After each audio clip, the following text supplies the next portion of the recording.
Hindi pwedeng basta na lang manghahalughog ang mga otoridad kahit pa may dala silang search warrant.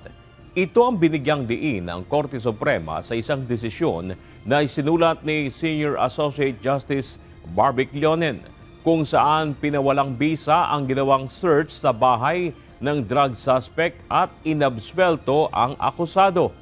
Paliwanag ng Korte Suprema na requirement sa ilalim ng konstitusyon na ilarawan sa search warrant ang partikular na lugar na hahalughugin.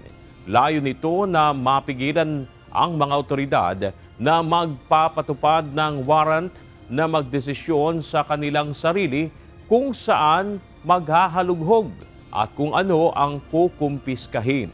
Dagdag ng SC, hindi rin pwede na masyadong malawak ang lugar na saklaw ng search warrant dahil may tuturing itong general warrant na ipinagbabawal ng saligang batas.